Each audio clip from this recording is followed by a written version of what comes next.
오늘 빌립보서 1장 1절부터 6절까지의 말씀을 통해서 주 안에서 기뻐하라 라는 제목으로 말씀 생각해 보도록 하겠습니다. 빌립보서는 바울의 서신 중에 하나입니다. 바울의 서신서 중에서 가장 편안한 편지, 큰 책망이 없는 편지가 바로 빌립보서가 되겠습니다. 그 사실을 미루어 볼 때 바울과 빌립보 교회 성도들 간의 관계가 아주 우호적이었고 좋은 관계를 유지하고 있었다라고 볼 수 있습니다.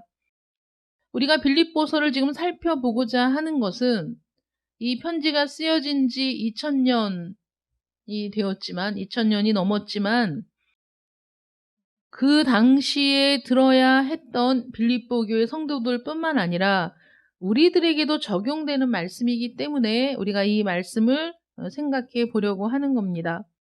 어떻게 2000년 전에 개인적인 동기에서 썼을 법한 이런 편지가 오늘날 만인에게도 적용이 될 수 있는가 하는 것은 진리 자체는 변하지 않기 때문에, 영적인 삶의 법칙 또한 절대 변하지 않기 때문에 그렇습니다.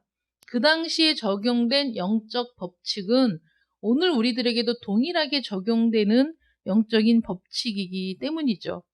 영적인 삶의 법칙은 영속하고 있다. 끊임없이 그 영적인 삶이 우리에게 요구하는 그것이 동일하다라고 볼 수가 있습니다. 그래서 사도가 오래전에 빌립보 교회에 했던 말이 오늘 우리에게도 절실한 메시지가 된다는 거죠.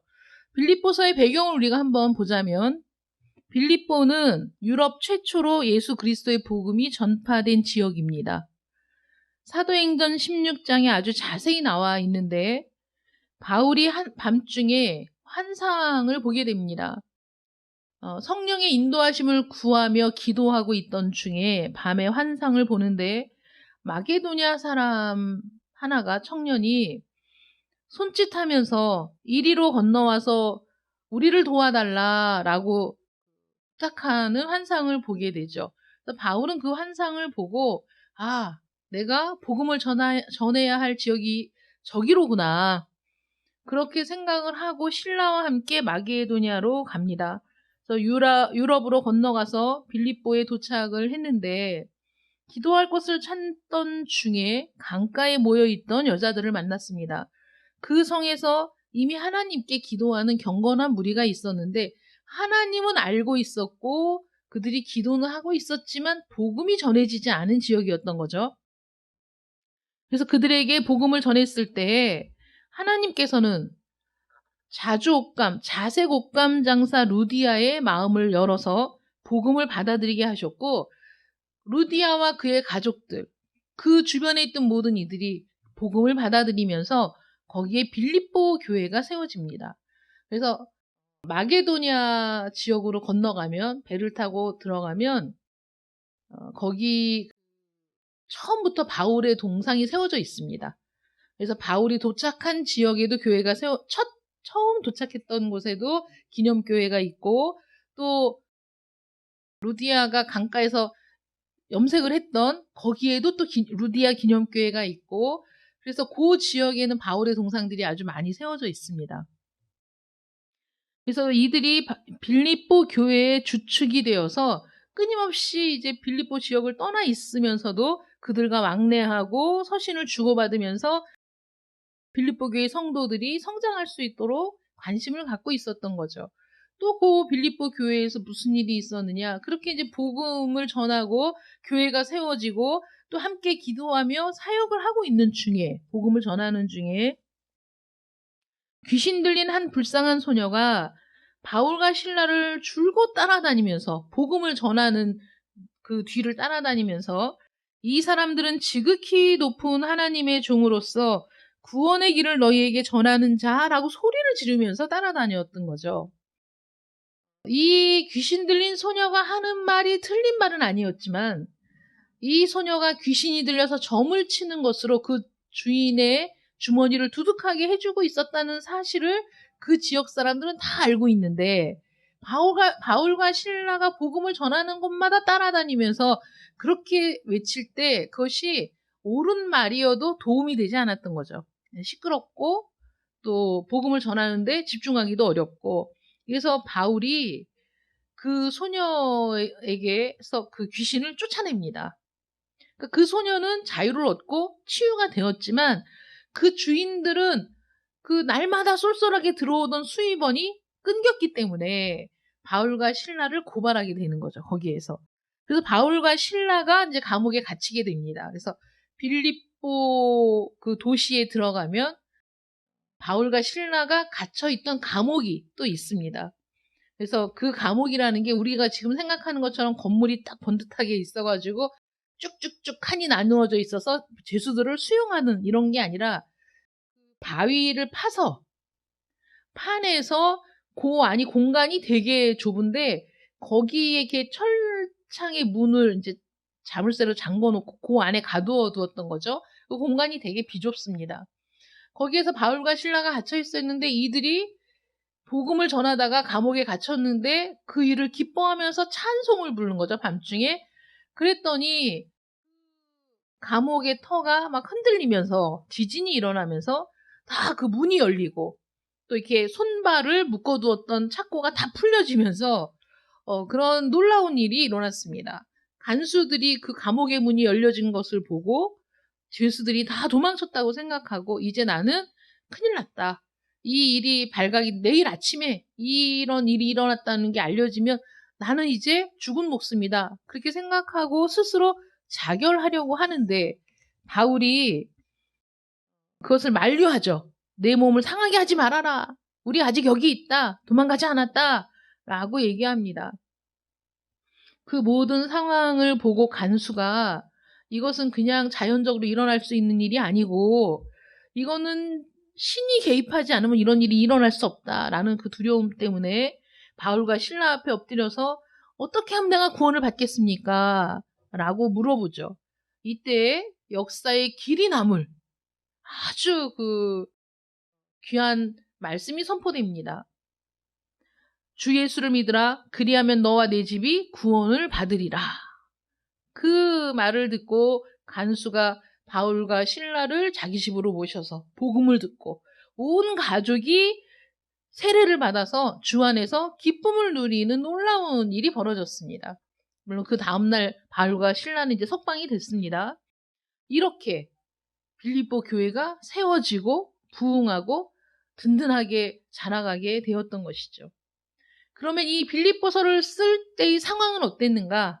빌립보서를 쓸 때의 상황은 바울이 빌립보 지역에 가서 복음을 전하고 교회가 세워진 지 10년 정도 시간이 흐른 뒤에 바울은 지금 어디에 있느냐? 로마의 감옥에 갇혀 있는 상태입니다.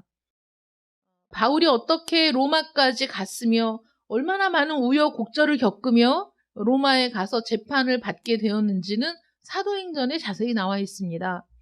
바울이 어쨌든 로마에 이제 도착해서 그 감옥에 갇혀 있는 상황.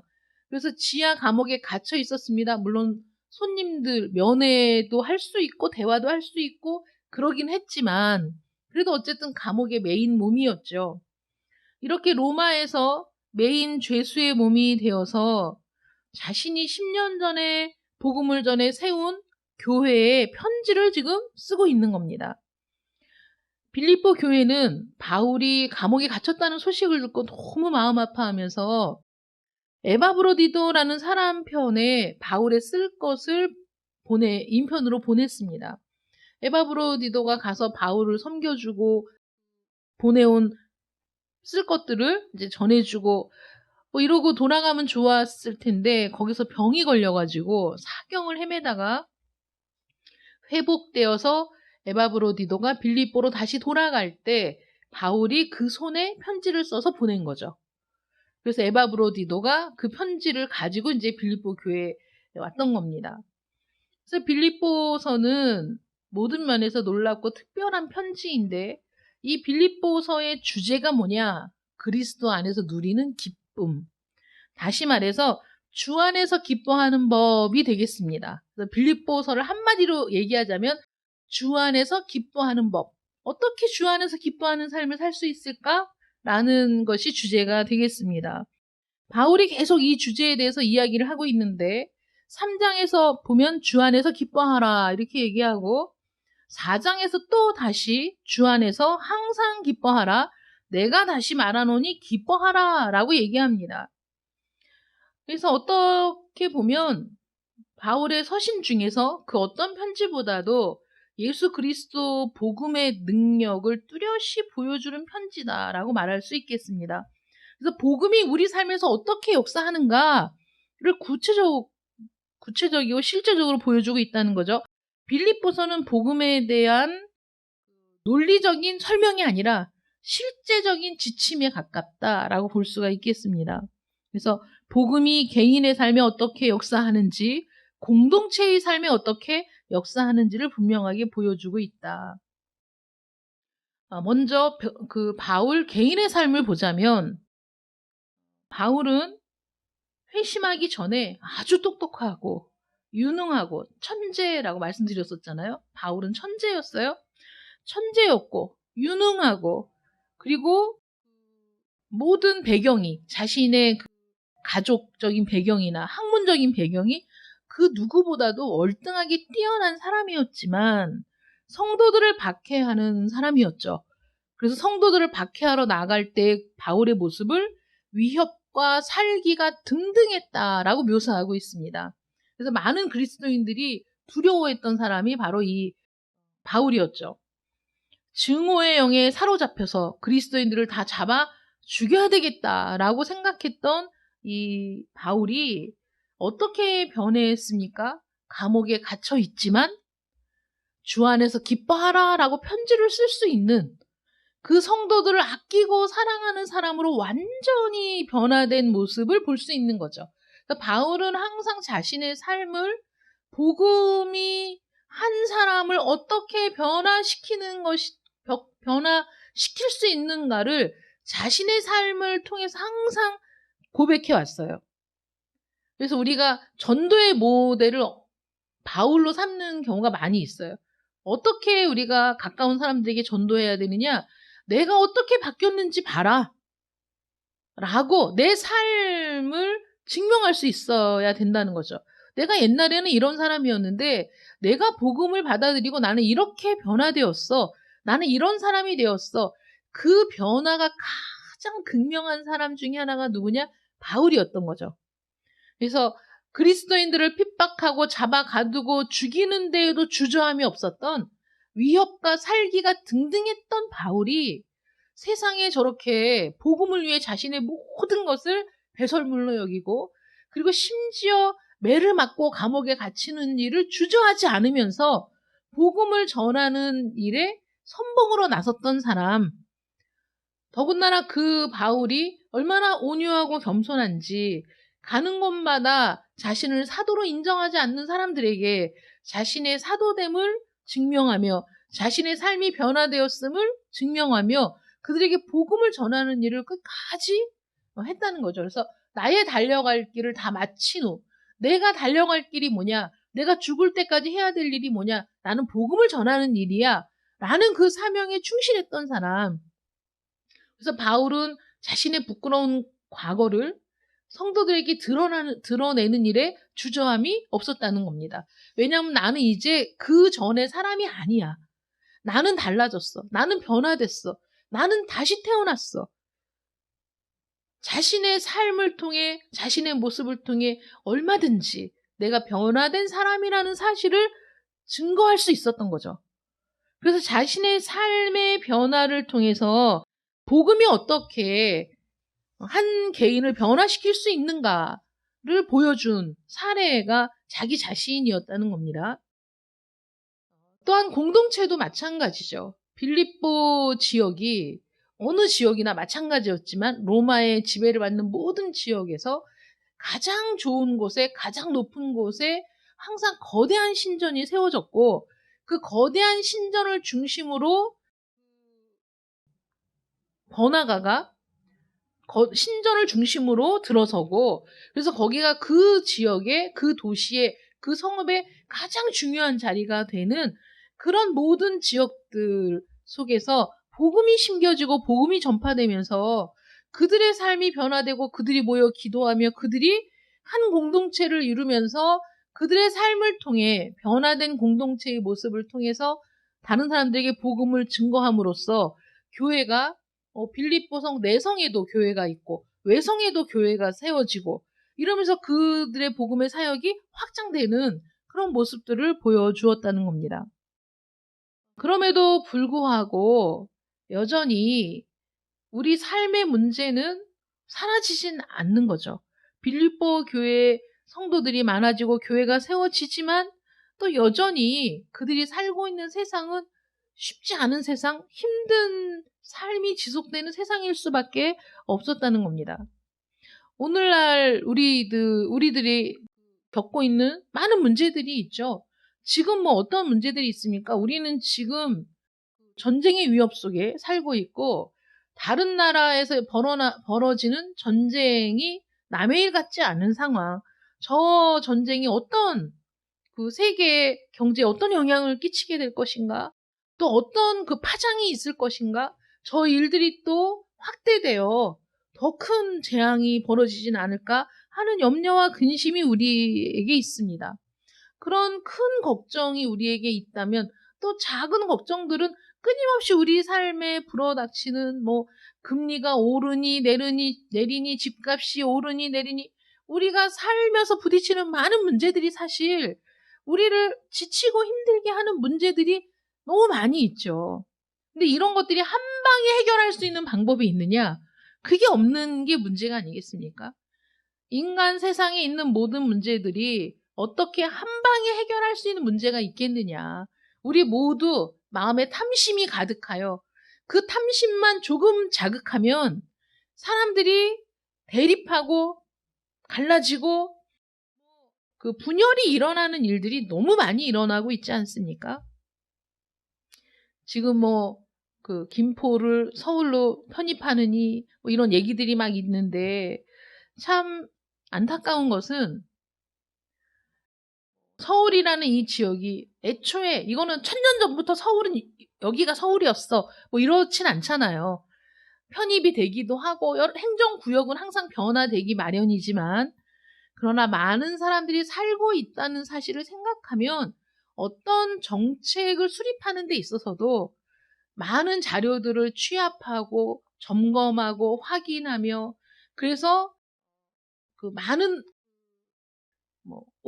오차가 없이 또 실수 없이 어떤 일들을 진행하기 위해 해야 할 일들을 하는 것이 국가가 해야 될 일이고 또 그 말이 던져졌을 때 일어날 여러 가지 파장들을 또 생각해야 되는 게 국가를 운영하는 사람들이 마땅히 해야 될 일인데 너무 정말 무책임하게 말만 던져놓고 그래서 제가 오늘 신문을 보니까 그 다른 일로 모여야 할 공청회에 입간판 같은 게 막 세워진 거예요. 거기 주민들은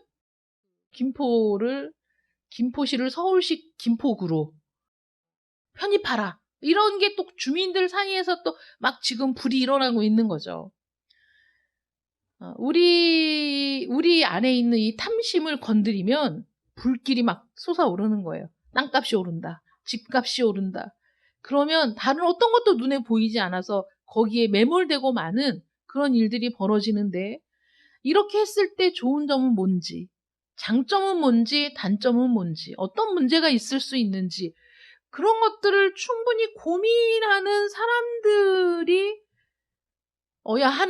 사람들이어야 하는데 아무런 고민 없이 그냥 툭 던져서 국민들 사이에 분열을 조장하는 모습들이 안타깝게 그지없지만 사실 그런 일들이 늘 반복되는 게 이 세상이 아니냐 하는 거죠. 또 거기에 이리 휩쓸리고 저리 휩쓸리는 게 탐심을 가진 모든 인간들이 또 거기에 휘둘리고 있지 않느냐. 그러니 그런 문제들이 언제 다 해소가 되겠느냐. 언제 그런 문제들이 없는 세상이 오겠느냐. 불가능하다는 것이죠. 세상은 너무나 문제들이 많아가지고 지금도 그 대책을 찾기 위해서 회담도 열고 사회적인 회합도 종교적인 회합도 정치적인 회합도 갖고 있지만 그러나 언제 뚜렷하게 획기적으로 어떤 해결책이 제시될 수 있느냐? 한번 문제가 발생하면 거기에 대해서 봉합하고 해결하는 데 시간이 몇 배가 걸리고 그렇다고 해서 제대로 해결이 되지 않는 일들이 너무 많죠. 이 세상이 그렇다는 거예요.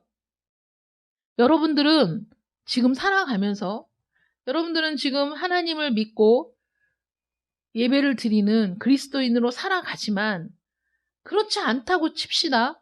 그러면 여러분들은 평안하십니까? 여러분들의 삶은 안녕하신가요? 여러분들은 기쁨이 가득합니까? 행복합니까? 우리 대한민국에 사는 사람들, 오히려 아주 최대 극빈국인 나라들의 국민들이 오히려 행복지수가 더 높다. 우리나라보다. 그럼 행복하냐? 행복하지 않다는 거예요. 늘 힘들어. 절망스러워, 세상이. 희망이 보이지 않아. 돈을 벌어도 그 정도면은 먹고 살만 한데도 우리는 만족하고 행복하지 않아요. 그러면 교회를 다니는 그리스도인들은 또 행복하냐? 만족하냐? 여러분들은 그렇습니까? 행복하십니까? 만족하십니까? 여러분들의 삶은 평안하십니까?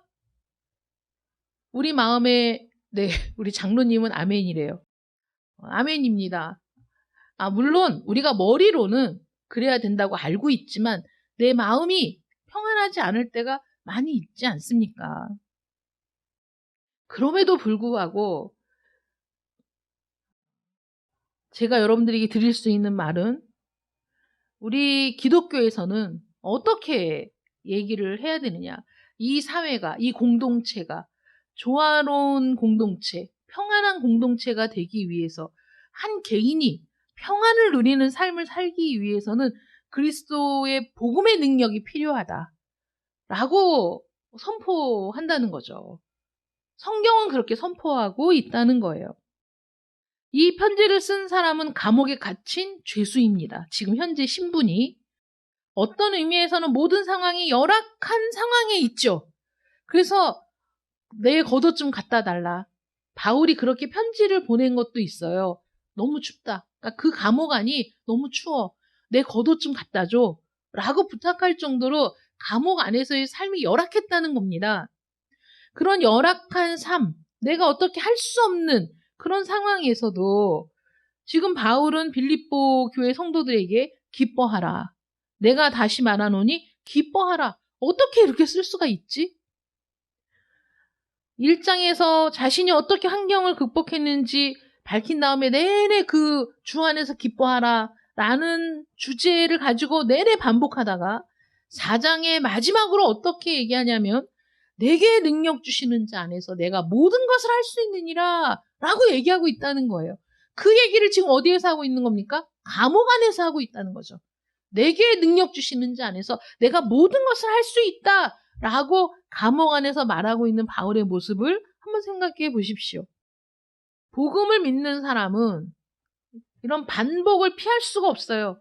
복음을 정말 진지하게 대하는 사람은 세상의 상태를 알고 복음을 전하는 사람은 그 진리를 반복해서 되풀이하지 않을 수가 없습니다. 바울 사도도 3장에서 이렇게 얘기합니다. 너희에게 같은 말을 쓰는 것이 내게는 수고로움이 없고 너희에게는 안전하다. 이게 무슨 말이죠? 내가 계속 반복해서 얘기하고 있어 지금 편지에서. 주 안에서 기뻐하라. 다시 말하노니 기뻐하라. 너희는 주 안에서 기뻐하라. 이 말을 빌립보서가 4장으로 이루어졌는데 그 짧은 서신서 속에 그 주제를 반복해서 지금 얘기하고 있어요. 근데 내가 이렇게 반복해서 얘기하는 것이 나는 수고로울 게 없어. 그리고 너희에게는 이게 안전한 거야. 그러니까 너희가 듣고 또 들어도 또 들어야 될 말씀이야 라고 얘기하고 있죠. 다른 사도들도 마찬가지입니다. 베드로도 그런 표현을 한 적이 있어요. 자기가 반복하는 것에 대해서 사과하면서도 그러나 이 반복하는 것이 너희에게 필요하다라고 얘기한다는 겁니다. 왜 그러죠? 복음의 진리를 한 번 듣고 영원히 기억하는 것이 우리 사람이라면 한 번만 얘기하면 되겠죠. 근데 우리는 자꾸 잊어버리거든요. 자꾸 잊어버리고 자꾸 기억을 못해. 그러니까 또 얘기하고 또 얘기하고 1000번을 들어도 잊어버리니까 또 다시 얘기하고. 그래서 내가 저 사람이 복음의 진리 위에 바르게 설 때까지 다시 얘기하고 또 얘기하고 또 얘기하는 게 나는 힘든 일이 아니야. 나는 이걸 수고라고 생각하지 않아. 왜냐하면 필요한 일이니까. 당신이 살아야 하니까. 당신이 복음의 진리 안에 있어야 하니까 나는 또 얘기할 수밖에 없어 라고 얘기하는 것이죠. 그래서 너희가 듣고 또 듣는 게 너희의 영혼을 위해 안전한 길이다 라고 얘기하는 겁니다. 우리는 앞으로 무슨 일이 닥칠지 알지 못합니다. 그러나 우리가 분명하게 알 수 있는 것은 바울과 빌립보 교회 안에 일어났던 이 불길이 우리 안에도 일어난다면 우리도 능히 무슨 일이든지 맞설 수 있다는 확신이 우리에게 있다는 것이죠. 바울이 이런 상황인데도 이런 편지를 썼어? 감옥에 갇혀서 이렇게 힘든 상황인데도 이렇게 편지를 썼다면 그 이유가 무엇일까? 어떻게 바울은 이렇게 편지를 쓸 수 있을까? 빌립보 교회 안에도 여러 가지 문제가 있고 상황적으로 힘든 일이 많이 있을 텐데 빌립보 교회 성도들에게 내가 이런 삶을 경험하고 있으니 너희도 이러한 삶을 살아라 라고 어떻게 할 수 있을까? 내 걱정을 알까? 내 고민을 알까? 내가 지금 어떤 형편인지를 알고 있을까? 몰라서 저런 얘기하는 게 아닐까? 그게 아닌 거죠.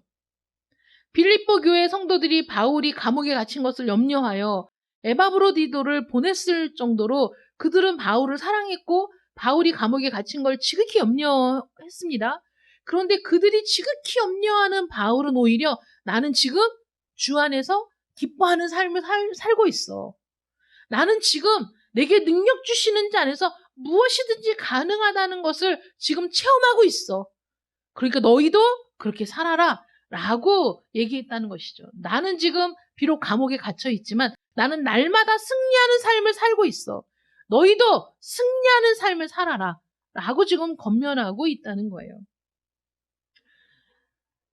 우리에게 많은 어려움들이 있지만 특히 내면의 어려움들은 극복하기가 쉽지가 않죠. 타인과의 갈등은 대부분 내면의 갈등에서 비롯이 됩니다. 자신과 불화한 사람은 대체로 남들과도 불화하죠. 그것은 자신을 사랑하지 못하는 사람은 다른 사람을 사랑할 수 없는 것과 마찬가지이고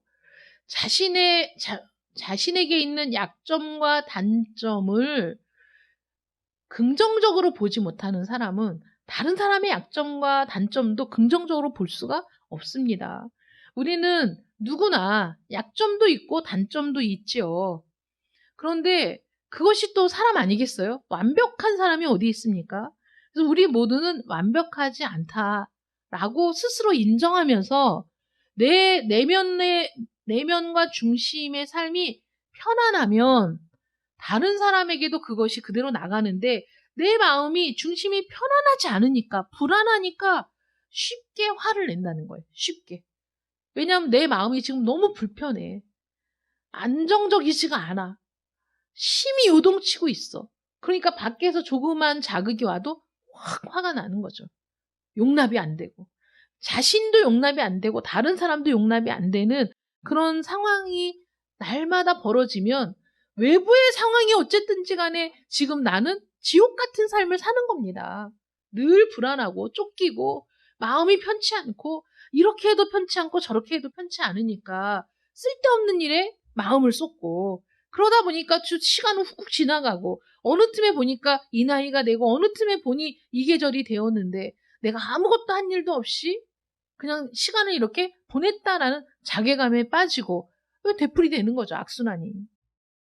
우리 내면에서부터 하나님과의 관계를 바로 잡게 될 때, 하나님과 올바른 관계를 맺게 될 때, 내 마음에, 내 중심에 이런 모든 불안과 근심이 사라지게 되고, 여기에서부터 문제가 해결이 되면 다른 사람과의 관계도 회복이 되기 마련이라는 겁니다. 우리는 살다 보면 어려운 환경에 처할 때가 분명히 있습니다. 이를테면 감옥에 갇히는 것과 같은 그런 상황을 만나게 되는 거죠. 알아눕기도 하고 입원하기도 하고 사고를 당하기도 하고 탄식하며 슬퍼할 일을 겪기도 합니다. 우리가 그런 외부적인 충격과 또는 고통이 엄습하면 감옥에 갇힌 사람처럼 옴짝달싹을 못하는 상황이 되는 거죠. 이렇게도 못하겠고 저렇게도 못하겠고 이 상황을 어떻게 해결할 수 있을까? 방법을 찾지 못하여 우리 마음이 심히 눌릴 때가 왜 없겠습니까? 그런 환경에서도 주 안에서 기뻐할 수 있는 비결이 있을까요? 그런 환경 속에서도 그 모든 환경을 딛고 일어설 수 있는 비결이 있을까요? 있다면 우리는 배워야죠. 그렇지 않습니까? 언제 우리에게 이런 환경이 닥칠지 아무도 예측할 수 없는데, 불확실한 미래, 예측할 수 없는 미래, 어느 날 내게 이런 어려움이 당할지 알 수 없는데, 내가 언제 감옥에 갇힌 것처럼 옴짝달싹 못할 상황에 처할지 모르는데, 우리는 바울의 권고를 받아들여서 어떤 상황에서든지 주 안에서 기뻐할 수 있는 비결을 배워야 하지 않겠느냐 하는 거죠. 다시 돌아가서 바울 서신의 주제, 이 빌립보서의 주제는 그리스도 안에서 누리는 기쁨에 대해서 이야기하고 있습니다. 주 안에서 어떻게 기뻐할 것인가? 어떻게 환난 중에도 기뻐하며 그리스도 안에서 행복하고 활기찬 삶을 살 것인가가 이 주제라고 할 수 있습니다. 그런데 바울이 이렇게 얘기합니다. 12절에서 보면 형제들아 내가 당한 일이 도리어 복음 전파의 진전이 된 줄을 너희가 알기를 원하노라. 이건 무슨 말이죠? 내 개인의 불행이 내 개인에게 부어진 이 고통과 연단이 나는 굉장히 힘들고 견디기 어려웠지만 이게 하나님의 섭리 안에서 보니까 나의 고난이 복음을 전하는 일에 유용하게 사용되었다. 나의 고난을 통해 복음이 확장되었다. 나의 고난을 통해 복음이 더 많은 사람들에게 전파되었다. 그 생각을 하면서 바울이 기뻐하고 있다는 거예요. 여러분, 우리가 우리 인생을 바라보는 관점이 이렇게 바뀌어져야 된다는 것이죠. 나만의 고통, 나만의 괴로움, 왜 나에게만이라는 시선에서 벗어나서 비록 내가 지금 감옥에 갇힌 것처럼 힘들고 괴롭지만 그래 내가 이 상황을 견디면서 내 주변을 바라보니까 오히려 내가 겪는 이 환난을 통해서 고통을 통해서 우리 가정이 변화가 됐다. 남편이 변화가 됐다. 아내가 변화가 됐다. 복음이 다른 사람들에게 증거되었다. 그것으로 기뻐할 수 있다는 거예요. 바울이. 얼마나 고차원적인 삶이냐 하는 거예요. 단편적이고 단세포적인 눈앞의 이익만을 쫓아 죽을지도 모르고 불빛을 향해 달려드는 불나방 같은 그런 삶이 아니라 자신의 삶을 객관적으로 들여다보면서 비록 내가 힘들고 어렵고 모든 것이 핍절한 상태에서 살아가고 있지만 그러나 내 삶이 오히려 복음을 전하는 도구가 되었다라는 사실을 기뻐하며 즐거워할 수 있다는 거죠. 그렇게 될 때 그 환경에서 나는 승리하는 삶을 살 수 있다는 거예요. 그 환경에서 나는 그 환경이 나를 어떻게 할 수 없어. 세상이 나를 어떻게 할 수가 없어. 왜냐하면 나는 그 현실을 그 상황을 오히려 복음이 전파되는 도구가 되었음을 기뻐하는 사람이거든. 그러니까 사단이 나를 환경으로 얽어맬 수가 없는 거야. 그런 고통으로 나를 얽어맬 수가 없어. 나는 세상이 감당 못할 그리스도인이야. 그게 바울의 삶이었다는 것이죠. 더군다나 바울은 그러한 나를 통해서 복음이 확산되었다. 그래서 나를 비난하는 사람들, 또 나를 시기하는 사람들을 통해서도 복음이 전파된다면 나는 그것도 기쁘고 감사해 라고 표현한 것이 바울이지만 그러한 복음의 확장을 통해 기뻐하는 것 외에도 바울은 자신의 내면이 기쁨으로 가득하다라고 지금 얘기하고 있는 거예요. 힘든 상황이지만 나는 참 기뻐해.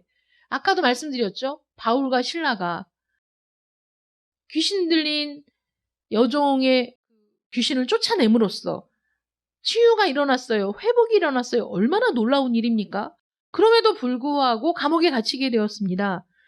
발이 착고에 묶여 움직일 수도 없는 상황에서 그 좁은 감옥에 갇혀 있는데 그 둘이 그 밤에 한 일이 무엇입니까? 찬송하는 거였어요. 하나님을. 하나님의 지극히 놀라운 은혜를 찬양하며 하나님의 섭리를 찬양하며 그들이 그 밤중에 하나님께 찬송을 쫙 올려드리는데 그 순간 착고가 탁 풀어지고 지진이 일어나면서 감옥의 문이 열리는 놀라운 기적이 일어난 거죠. 어떻게 찬양을 할 수 있습니까? 그 상황에서. 어떻게 죽을지도 모르는데 그 밤에 그들은 고요히 하나님을 찬송할 수 있었을까요? 그들은 자신 안에 성령의 내주하심을 통해 그 모든 상황 속에서도 기뻐할 수 있는 능력을 갖게 된 거죠. 그래서 하나님께 찬양할 수 있었던 거예요. 여러분, 우리가 즐거워야만 찬양하는 거 아닙니다. 기쁠 때만 찬양하는 거 아닙니다. 슬플 때도 찬양합니다. 고통스러울 때도 찬양합니다. 정말 앞이 꽉 막혀서 캄캄한 지경에서도 찬양합니다. 내 심정을 하나님께 올려드립니다. 캄캄한 인생길 홀로 걸어가다 지치고 곤하여 내 영혼 깊은 잠에 빠졌었는가? 그거죠. 그러니까 그 가사, 그 찬양을 지은 사람도 상황을 생각해 보세요. 캄캄한 인생길 홀로 걸어가는 거예요. 지치고 곤해서 내 영혼이 깊은 절망에 빠졌습니다. 그럼에도 불구하고 노래하는 거죠. 비록 그 순간에 나는 깊은 절망에 빠질 수밖에 없는 그런 나의 인생, 나의 형편, 나의 상황, 그럼에도 불구하고 그 길의 끝에서 소망을 발견하는 겁니다. 하나님의 준비하심, 하나님의 배려, 하나님이 이 모든 길 위에서 나와 함께 하셨다는 사실을 발견할 때 내가 이 캄캄한 인생길을 홀로 가고 있었던 게 아니구나. 이 캄캄한 인생길, 이 깊은 절망의 바다에 나 혼자 있었던 것이 아니구나. 하나님이 나와 함께 하셨다는 사실을 발견할 때 그때 다시 일어날 소망을 얻고 다시 우리 마음에는 기쁨이 가득하거든요. 그것이 왜 기쁨이 가득합니까? 하나님이 나와 함께 하셨다는 사실을 발견할 때 기쁨이 가득한 건데, 바울은 늘 하나님과 영적인 교제를 하며 하나님과 올바른 관계 안에 있었기 때문에 그 깊은 절망에 빠지기 전에 하나님이 함께 하신다는 사실을 확신할 수 있었고, 내가 주 안에 있기 때문에 기뻐할 수 있다라고 얘기할 수 있는 겁니다. 내가 비록 감옥에 갇혀 있어도 내가 여기서 주와 함께 있어. 내가 매를 맞고 감옥에 갇힐 때에도 주와 함께 있어. 내 주와 함께 있어 라는 것이 그 마음의 기쁨의 근원이 되었다는 것이죠. 그러므로 그 어떤 환경도 나를 이 기쁨에서 벗어나게 할 수 없어. 나는 지금도 주 안에서 기뻐하고 있다. 그러니 너희도 주 안에서 기뻐해 라고 얘기할 수 있는 거예요. 주 안에서 기뻐하라. 다시 말하노니 주 안에서 기뻐하라. 우리가 어디에서 기쁨을 찾을 수 있습니까? 세상의 기쁨은 지나가는 흔적에 불과한 거예요. 세상의 기쁨은 그 순간에 기쁜 것이고 그 다음에는 그냥 사라지는 겁니다. 그러나 주 안에 있는 기쁨은 영속되는 거예요. 영원히 지속되는 겁니다. 내가 주님을 잃어버려서 안 보인다고 절망하는 거지, 주님은 언제나 나와 함께 하고 있다는 것이죠. 그러니까 그런 것들을 생각할 때 우리가 결점과 약점에 둘러싸여 허덕일 때에도 내가 이 상황과 형편이 나를 궁지에 몰아넣는 때라도 그런 것들 때문에 낙심하고 절망하는 것이 아니라 딛고 일어날 수 있다, 무너지지 않을 수 있다, 얼마든지 기뻐할 수 있다. 왜? 내가 주 안에 있기 때문에. 그래서 바울이 지금 누누이 강조하는 것은 너희가 주 안에 있음을 잊지 말아라 하는 거죠. 너희가 주 안에 있어. 잊어버리지 마. 신약시대의 그리스도인들이, 이 당시 빌립보에 있었던 그리스도인들이 별세계에 살았던 것처럼 착각하면 안 됩니다. 그들 중에 상당수는 중노동을 해야 하는 노예나 평민이었을 겁니다. 그들도 우리처럼 몸이 피곤한 게 뭔지 알고 있었습니다. 신경이 소모된다는 게 뭔지, 신경이 끊어질 것 같은 그런 힘든 상황을 그들도 알고 있었고 경험할 수 있었다는 거예요. 오히려 지금보다도 더 열악한 환경일 수 있었다는 것이죠. 그래서 나의 고통은 아무도 모를 거야. 이들은 그래도 견딜만 하니까 이랬을 거야 라고 우리가 생각하지 맙시다.